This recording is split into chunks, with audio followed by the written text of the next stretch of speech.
श्याम दो दोस्त थे। दोनों पार्टनरशिप में एक बड़ा सा होटल चलाते थे। लेकिन अजय श्याम से बहुत जलता था। उसकी नजर होटल में श्याम के आधे हिस्से पर थी।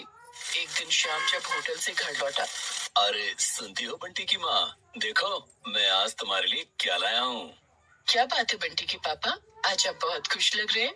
मेरे लिए क्या लेकर आए हैं? मैं तुम्हारे लिए सोने का हार लाया हूँ। हाँ, अरे वाह, ये तो बहुत ही खूबसूरत है। बहुत महंगी होगी ना? तुम्हारे आगे तो सस्ता ही है। अब चलो, इसी बात पर मुझे कुछ अच्छा बनाकर खिला दो। ठीक है, आज मैं आपको कढ़ी चावल बनाकर खिलाऊंगी, जिसे खाकर आपका दिल खुश हो जाएगा। रेखा ने रात के खाने में कढ़ी चावल बनाए।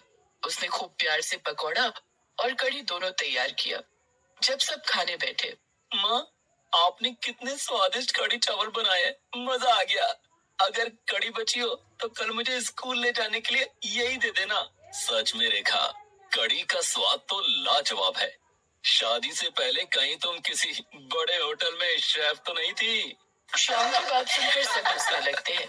श्याम की माँ जानकी भी कढ़ी चावल की तारीफ करते हुए कहती हैं, मेरी बहू के हाथों में जादू है।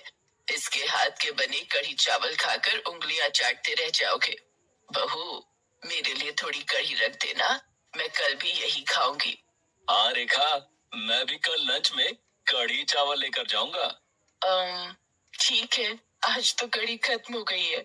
मैं कल सुबह आप सबके लिए फिर से कढ़ी चावल बना दूंगी। दूसरे दिन रेखा सुबह उठकर पूरे परिवार के लिए फिर से कढ़ी चावल बनाती है और सबको कढ़ी चावल देती है। सब कुछ ठीक चल रहा था। एक दिन जब श्याम होटल पहुंचा। श्याम, कहाँ जा रहे हो? अपने काम पर जा रहा हूँ। क्या बात है, तू क्यों पूछ रहा है? ये होटल अब मेरा है, तो मंदा नहीं जा सकते। इस होटल में अब तुम्हारी कोई हिस्सेदारी नहीं है। ये तू कैसी बातें कर रहा है? तूने खुद इस होटल का अपना हिस्सा मेरे नाम किया है। यकीन नहीं होता तो ये पेपर्स देख ले। श्याम जब पेपर्स देखता है तो उसमें सचमुच में उसके साइन थे। पेपर में लिखा था कि मैं अपना हिस्सा अजय को दे रहा हूँ और ये होटल छोड़ रहा हूँ। दरअसल अजय ने अपने हाथों से श्याम के साइन करके धोखे से उससे उसका हिस्सा हड़प लिया था। ये सब देखते ही श्याम वहीं गिर जाता है और तड़पने लगता है। रेखा को जब इस बात का पता चला तो वो उसे लेकर अस्पताल आई। कोई गहरा सदमा लगने के कारण इन्हें पैरालिसिस हो गया है।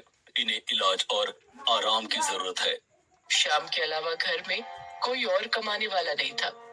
श्याम के इलाज में धीरे धीरे सारे पैसे खर्च हो जाते हैं। घर की ईएमआई भी नहीं भर पाने के कारण उन सबको घर छोड़ना पड़ता है। अब श्याम और उसका परिवार एक छोटी सी झोपड़ी में रहने लगा था। उनके दिन बहुत गरीबी में गुजर रहे थे। एक दिन, मैं क्या करूं माँ जी, कुछ समझ में नहीं आता। अब सारे पैसे खत्म हो गए हैं। बंटी के पापा का इलाज कैसे होगा?